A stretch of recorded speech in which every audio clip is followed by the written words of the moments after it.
안녕하세요, 여러분. 머니케어 뉴스 진행하도록 하겠습니다. 주말 동안 생각 잘 정리해서 투자 포지션 잘 잡아보시기 바랍니다. 저는 개인적으로 FMC 이후부터는 단기 포지션 잡고 상당히 공격적으로 짧게 잡고 투자하는 방식을 진행하고 있습니다. 아무래도 제가 볼 때는 11월 지금 한 중순 정도까지는 꽤 괜찮을 것 같습니다. 왜 그런지에 대해서 좀 제가 생각하는 견해를 좀 이야기 드릴 거고요. 제가 말씀드리는 내용들이 저는 개인적으로 투자를 하고 있는 사람이기 때문에 투자에 대한 포지션 잡는 법들, 그런 부분들에 대해서 좀 노하우를 같이 공유해 나가는 것도 상당히 중요할 것 같아요. 물론 제가 말하는 걸 갖다가 잘 이해 못 하시는 분도 분명히 계시긴 하겠지만 참고하셔서 여러분들도 좀 투자할 때 큰 도움 되시길 바랍니다. 앞으로도 저는 계속해서 이런 이야기를 많이 드릴 것 같아요. 자, 제가 많이 보고 있는 것들은 주로 빅스 지수를 많이 본다고 말씀을 드렸습니다. 그 이유 중에 하나는 빅스 지수 안에 사실은 여러 가지가 다 포함되어져 있다고 생각을 해보자고요. 자, 환율의 변동성 어떻습니까? 미국에 유리하게 적용이 되고 있는지 안 되고 있는지 이런 부분도 상당히 중요할 거고요. 어쨌든 제가 볼 땐 그런 것 같아요. 달러의 강세가 계속해서 진행되는 구간에서는 그닥 미국 입장에서는 좋을 때도 있고 안 좋을 때도 있긴 합니다. 전반적으로는 약세로 갈 때가 조금 더 도움이 되는 그런 구간들이겠죠. 이유 중에 하나는 그만큼 성장주들이 많이 있기 때문입니다. 미국의 포지션 중에 나스닥 100이라든지 또 S&P 500 중에 주요 포지션을 잡고 있는 빅테크 회사들의 개념들을 좀 잡고 생각해 보시면 좋을 것 같고, 또 하나 이런 것들도 있죠. 국채에 지금 수익률에 대한 높낮이가 변동이 크게 되고 있지 않습니까? 실제적으로 이런 것들이 상당히 안정권으로 접어드는지 안 접어드는지 이런 부분들도 포함되어져 있을 거라 생각하면 좋을 것 같고, 정책적 부분도 마찬가지일 거라 생각합니다. 투자 심리라는 것들은 그런 것들을 종합적으로 표현해내는 것들이지 않나 이렇게 생각합니다. 제가 말씀드린 거 말고도 여러 가지가 있겠죠. 자, 그런 것들을 잘 생각해서 보면 결국은 우리가 빅스 지수를 좀 바라보는 관점에서 좀 참고해 보시면 여기 안에 많은 것들이 우리가 함의를 하고 있는 부분들, 이렇게 머리 아프게 우리가 생각하고 하는 것보다는 우리가 종합적으로 그렇구나. 물론 매크로 지표들을 볼 줄 알아야죠. 유가가 좀 고공행진 하다가 하락을 한다.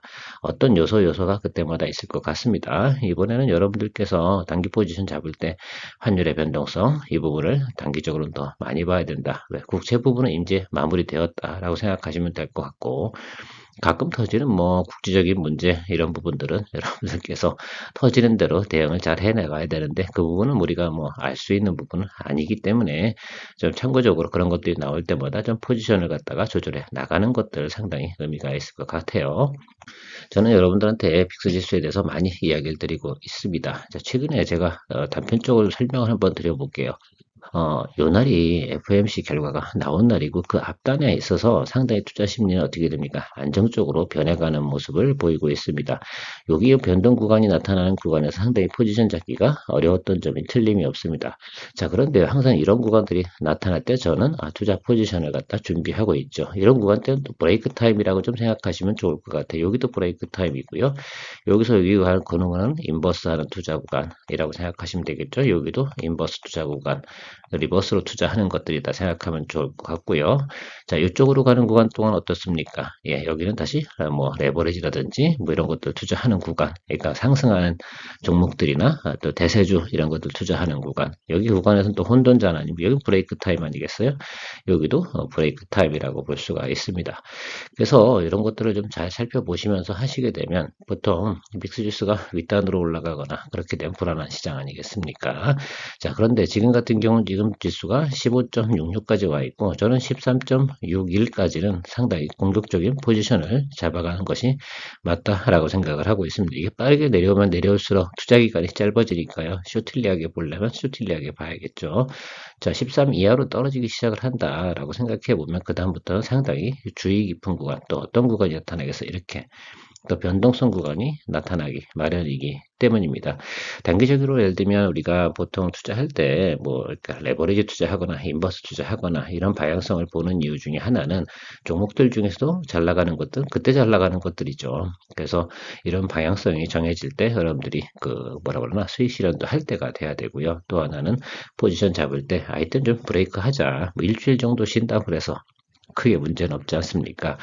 실제적으로 이날 두 날 정도 확실히 시그널이 들어왔죠. 이틀 동안 제가 볼 땐 지수만 움직여도 5% 이상 움직였을 겁니다. 그리고 뭐 레버리지 투자하신 분들은 10% 정도 움직였을 것으로 보이는데요. 이런 것들이 상당히 크게 의미가 있을 겁니다. 주도주들도 마찬가지겠죠. 뭐 반도체라든지 2차전지 이런 것들이 여러분들께서 관심을 많이 가지고 있지 않겠어요. 요즘 주도주는 뭡니까? 반도체라고 저는 생각을 하고 있거든요. 2차전지는 조정을 많이 받아서 반등이 올라오는데 제한적이다라고 저는 생각을 하고 있습니다. 그래서 그런 부분들 좀 체크해 보면 될 것 같고, 그 외적으로다가 예를 들면 여러 가지 이슈들은 있잖아요. 종목별로, 업종별로. 이렇게 뭐 조선주가 조금 잘 나가기도 하고 뭐 그런데 저는 뭐 이렇게 복잡하게 자주 보지는 않습니다. 네, 그런 부분까지 볼 거면 너무너무 머리가 아프고 세상 일을 어떻게 우리가 다 알겠습니까? 흐름을 파악하고 주도주와 주도주 아닌 것들 분리해내고 그 다음에 투자 포지션 잡는 방법이 상당히 좋다 생각을 하고 있습니다. 저는 뭐 늘 빅스지수와 관련돼서 많은 이야기를 드리는데 거기에 모든 것들이 함유되어져 있다라고 저는 생각을 하고 있습니다. 자, 소비 지표를 보려고 한다고 그러면 카드의 사용량 이런 걸 보면 뭐 비자나 마스터카드의 움직임들, 주가의 흐름들 보게 되면 아, 소비가 잘 되고 있구나. 거기에 대한 수익성들 있지 않습니까? 예상 실적이라든지 이런 것들 보면 알 수 있듯이요. 그래서 저 같은 경우는 보통 비자 같은 경우는 경기가 안 좋을 때 무조건 매수하고 경기가 좀 좋다 하고 화랑기가 왔을 때 수익을 추구하는 그런 장기 투자 방식도 투자를 많이 여러분들한테 이야기 드린 적이 있을 것 같아요. 물론 저를 잘 아시는 분들 관련된 얘기겠죠. 여전히 그죠? 여러분들 비자 많이 들고 계십니까? 마스터카드와 자 이런 것들 그러니까 예를 들어서 뭐 코로나가 터졌을 때 주가가 확 떨어지지 않습니까? 그런 비자 마스터카드 같은 거 매수했다가 경기가 호전됐을 때 수익을 크게 수익 실현한다든가 이런 방식도 괜찮은 겁니다. 오히려 빅테크 이런 것들 같은 경우는 트렌딩을 좀 잘 파악해 나가야 되지 않나 생각을 합니다. 자, 코스피의 여러분 대장주는 어디라고 생각하십니까? 삼성전자와 SK하이닉스 이게 아마 대장주라고 생각을 하면 될 것 같습니다. 뭐 빅5 중에 뭐 그다음에 현대차그룹이 좀 있을 거고요. 그다음에 네이버 뭐그 정도 수준밖에 더 있지 않겠어요. 최근에 보면 뭐 카카오나 커뮤니케이션 관련된 부분은 별로 좋지 않습니다. 왜요? 이거는 업황이 개선되는 부분이 나타나야 되는 것들이니까 시간이 걸리고요. 지금 업황 개선이 가장 명확하게 나타나는 것들은 반도체 관련이라고 합니다. 자, 기간 중에 매크로가 안 좋으면 무조건 하락하죠. 이 기간 중에 여러분들 생각해 보시면 뭐예요? 빅스 지수가 상당히 어떻게 돼요? 낮은 점에서 윗단으로 쳤다는 걸 분명히 알 수가 있습니다. 자, 그러면 지금 같은 게 어때요? 3일 내내 어떻게 돼요? 백스지수가 크게 하락을 하고요. 지금부터 예를 들면 이렇게 급격하게 올라가는 경우는 없을 겁니다. 소폭 이렇게 흐름이 느려지는 구간이 나타나겠죠. 다만 이렇게 되면 어떻게 돼요?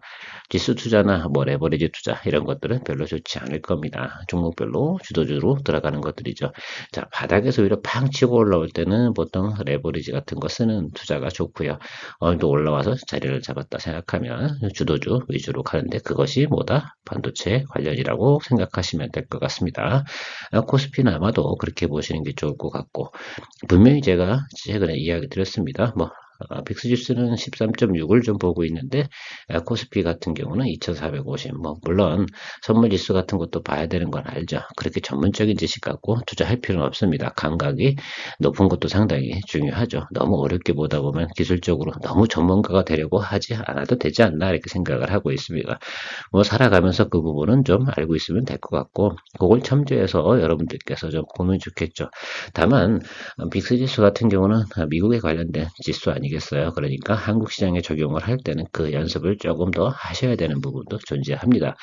그래서 전체적인 부분은 아직도 전 세계 금융의 중심은 미국이니까 미국의 흐름이 상당히 중요하다.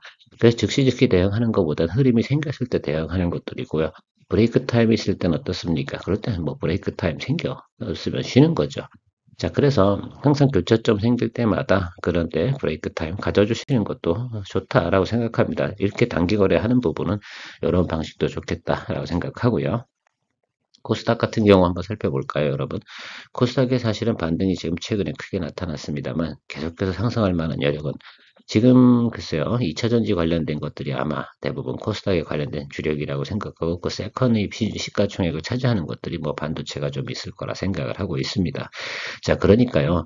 수급사항이나 이런 것들이 완벽하게 예를 들면 개선되지 않는 이상은 코스닥 같은 경우는 상승의 제한폭은 분명히 있을 거다라고 생각을 하고 있습니다. 빅스 지수가 남은 기간이 한 2주, 1주 13.6까지 본다고 그러면 여기 지금 221 이동평균선인데 이 선 위로 올라갈 확률은 높지 않은 듯 보인다고 말씀을 드렸습니다. 2차 전지가 반등이 온다고 해서 눌렸던 자리보다 훨씬 높게 221 이동평균선 윗단으로 올라갈 만한 그런 반등 여력이 충분하냐? 그 부분은 지금은 아니지 않나. 지금은 자리 잡는 구간이다라고 생각합니다. 그래서 당분간은 이렇게 떨어진 다음에 올라왔다가 다시 늘리고 이렇게 올라가는 이 W자 구간은 우리가 투자할 때 대부분 차트 공부할 때 기본적으로 생각하고 있는 것들이니까 지금은 이 구간 안에 들어와 있는 것으로 좀 생각해 보면 좋을 것 같습니다. 그렇다고 해서 다음번에 조정을 받을 때 주가가 엄청 흐르냐? 아니죠. 이렇게 갈 수도 있고요. 살짝 눌릴 수도 있고 전반적으로 보면 12월 중순 넘어가면서부터는 하락장은 분명히 맞습니다. 약 한 달 정도는 또 브레이크 타임이 존재하죠. 그때 뭘 또 활용하면 좋겠습니까? 예, 그렇죠. 인버스 투자라든지 이런 부분도 고려해 보시면 항상 수익 내는 구간은 정해져 있단 말입니다. 자, 그런 것들을 잘 활용해서 넘어가는 쪽으로 이야기 드려보도록 하겠습니다.